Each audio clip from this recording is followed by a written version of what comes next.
स्वच्छ सुंदर रस्ते, विनायकी मैलारीचा डोसा, RRRची चिकन बिर्याणी, गुरु स्वीट मार्टचा म्हैसूर पाक, आळूमध्ये बनवलेले पुतळे, अस्सल सिल्कच्या साड्या, भरपूर सारे प्राणी आणि डोळे दिपवेल असा भव्य राजवाडा.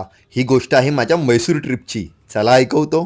तर झालं असं की हातात आलेला पगार संपवण्यासाठी आम्ही निघालो होतो म्हैसूरला. कल्याणवरून आम्ही उद्यान एक्सप्रेस पकडणार होतो. आमच्या आधीच पंडित फॅमिली तिथे येऊन आमची वाट बघत होती.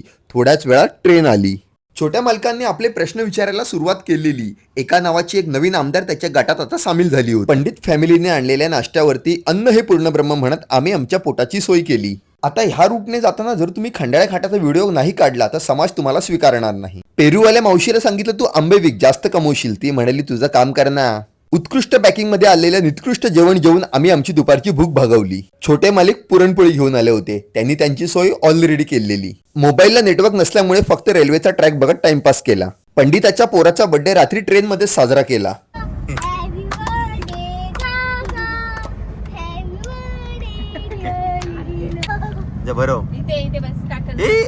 सकाळी परत मोबाईलला नेटवर्क नसल्यामुळे झाडापाडांचे व्हिडिओ काढत बसलो. म्हैसूरला पोहोचलो आणि बोर्ड समोर व्हिडिओ घेतली. शास्त्र असतं ते. छोट्या आमदारांनी प्लॅटफॉर्मवरच निळ्या रंगाची कॅब बुक केली. भाई स्टेशनचा जो काही एक्झिट आहे त्याला पूर्णपणे राजवाड्याचा फील दिला होता. असं वाटत होतं की राजवाड्यातून बाहेर पडतोय. भाई म्हैसूर म्हणजे एक ऐतिहासिक शहर आणि पर्यटन स्थळ म्हणून प्रसिद्ध आणि स्टेशन सुद्धा तेवढंच जबरदस्त. नंतर एक स्वस्तातली टॅक्सी बघून आम्ही टॅक्सीवाल्या काकांबरोबर आमच्या रूमकडे निघालो. म्हैसूरचे रस्ते भाई सॉलिड क्लीन आहेत. हे बघून मला BMC KDMC ची आठवण झाली शिव्या घालण्यासाठी. नंतर आम्ही आमच्या रूमकडे गेलो. तो होता म्हैसूरचा हॉलिडे होम. भाई स्वच्छ होता, सुंदर एकदम. सगळ्यात महत्वाचं म्हणजे स्वस्त होता. नंतर दुपारच्या जेवणासाठी आम्ही एक बिर्याणीवाला शोधून काढला. जोपर्यंत लहान मुलं रडत नाही तोपर्यंत फॅमिली ट्रिपची कसली मजा. आता आम्हाला कोणीतरी सांगितलेलं की म्हैसूरची बिर्याणी म्हणजे जबरदस्त, म्हणून आम्ही पहिला बिर्याणीवर ताव मारायचा ठरवला. त्यासोबत नाचणीचा कसला तरी वडा आणि चिकन लॉलीपॉप सुद्धा मागवले होते. या सगळ्याचा फडशा पाडून मग आम्ही ठरवलं की आता राजवाडा बघायला जायचं.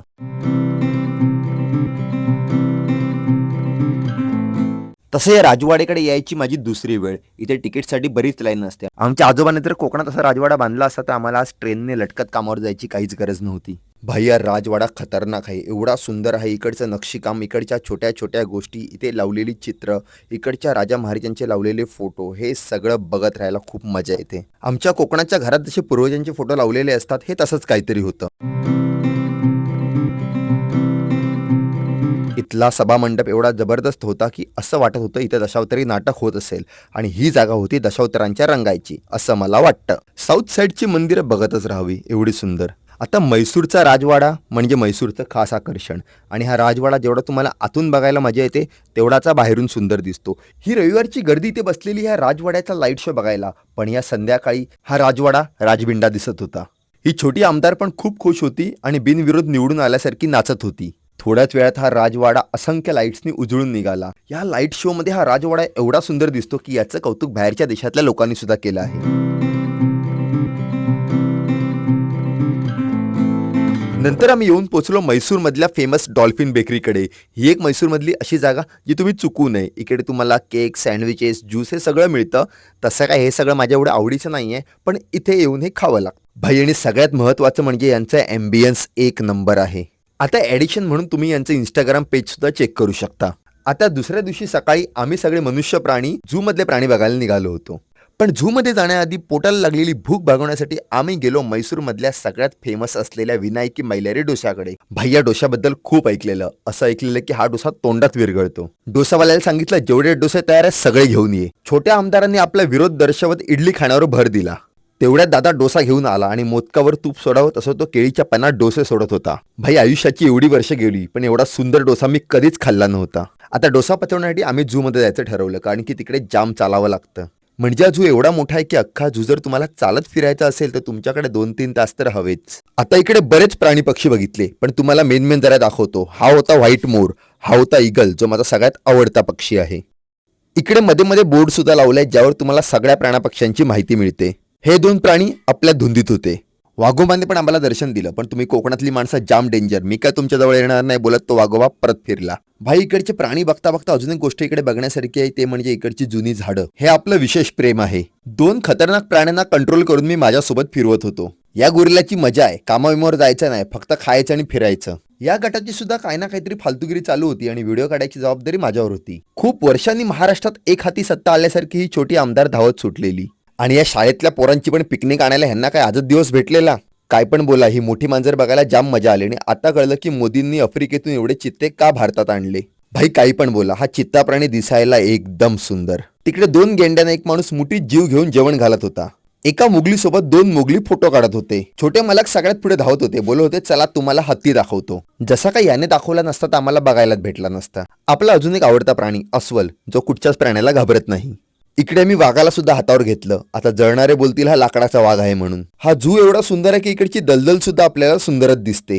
इकडे सापांच्या सेक्शनच्या बाहेर एक सुंदर बोर्ड आहे, तो वाचायला विसरू नका. इथे सर्व प्रकारच्या सापांबद्दल माहिती आहे.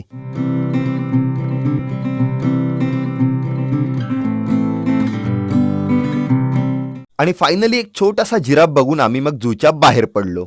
आता हा झू बघून बघून आमच्यातला जनावर जागा झालेला आणि त्याला लागलेली भूक. मग आम्ही त्याला खायला घेऊन गेलो RRRची बिर्याणी. आता ही RRRची mutton biryani, chicken biryani, veg thali ही अख्ख्या म्हैसूरमध्ये 1 नंबर आहे असं आम्ही ऐकलेलं. पण ऐकलेल्या सगळ्याच गोष्टी खऱ्या नसतात असं मला वाटायचं. पण आज मी पूर्णपणे चुकलो होतो, कारण इकडची व्हेज थाळी एवढी जबरदस्त होती आणि त्याच्यानंतर आली होती चिकन बिर्याणी, मटन बिर्याणी. भाई एवढी सुंदर बिर्याणी मी कधीच खाल्ली नव्हती. म्हैसूरमध्ये आहे ना, कधीही आलात किंवा कशासाठी आलात तरी हे हॉटेलमध्ये जेवायला कधीच विसरू नका. कारण माझ्या लाईफमधली बेस्ट चिकन बिर्याणी मी आज इथे खाल्ली आहे. आणि व्हेज बिर्याणी, चिकन बिर्याणी आणि व्हेज थाळी 1 नंबर. Hotel RRR. आता 2 दिवस फिरून फिरून म्हैसूरचे रस्ते पाठ व्हायला लागले होते, पण भाई इकडच्या रस्त्यांची स्वच्छता हॅट्स ऑफ आहे. नंतर आम्ही एका आयुर्वेदिक गार्डनमध्ये गेलो. इथे तुम्हाला आधी आयुर्वेदिक झाडांचे फायदे समजवले जातात आणि मग त्यांचे प्रोडक्ट्स घ्यायला लावतात. हे सगळं तुमच्यावर आहे, पण ऐकून एकदा नक्कीच घ्या. नंतर आम्ही निघालो होतो अशा ठिकाणी जिथे गेल्याशिवाय म्हैसूरची ट्रिप पूर्णच होत नाही, ते म्हणजे वृंदावन गार्डन. कुठेही गेले तरी कोकण मनातून जात नाही. हे सर्व नजारे बघून मला कोकणची आठवण येत होती. भाई म्हैसूर गार्डन म्हणजे नुसते फवारे आणि फवारे. हा एक सुंदरसा डॅम आहे, तो बघायला मजा येते, पण इथे फवाऱ्यांशी तुम्हाला काहीच बघायला मिळत नाही. याचं नाव वृंदावन गार्डन न ठेवता फवारे गार्डन ठेवलं असं तरी चाललं असतं. आता इकडे आलोच आहे तर आमचा एक फोटो काढ अशी आमची माणसं आम्हाला सांगायला लागली. भाई ट्रिपचे खरे पैसे हिने वसूल केले, आम्ही तर फक्त येड्यासारखे फिरत होतो. आता एवढ्या सुंदर जागी पण काही लोक चिवताईगिरी करत होते. काय बोलायचं यांना. आणि नंतर मग आम्ही बघायला गेलो इकडचा फेमस लाईट फाउंटन शो.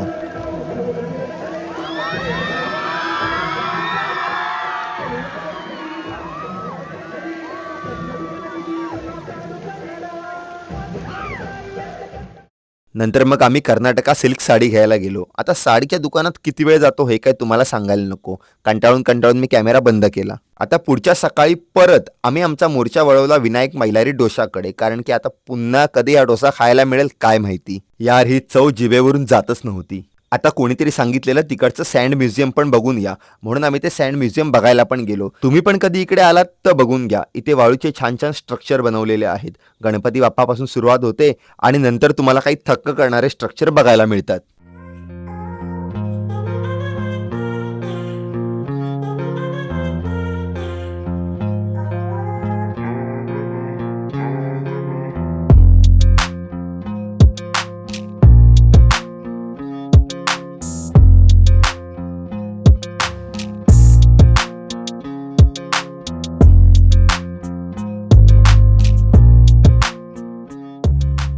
हे सगळं संपून आम्ही आता शेवटच्या ओव्हरमध्ये आलो होतो आणि आम्ही गेलो होतो गुरु स्वीट मार्टला. असं म्हणतात की म्हैसूर पाकची सुरुवातच इकडून झाली, म्हणून म्हैसूर पाक घ्यायला खास आम्ही इकडे आलो होतो. इकडे 2 दुकानं आहेत, पण दोन्ही सेमच आहेत. इकडे 3-4 प्रकारचे म्हैसूर पाक मिळतात, पण सगळे टॉप क्लास असतात.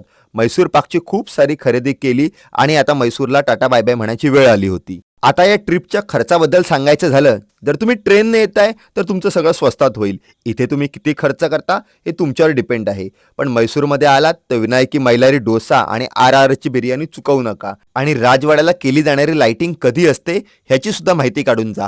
रविवारी असते, पण माहिती एकदा नक्की काढा. आणि जर माझी ही म्हैसूरची गोष्ट तुम्हाला आवडली असेल तर कमेंट्समध्ये आवडलं म्हणून लिहायला कसली लाजो. टाटा बाय बाय, जय हिंद.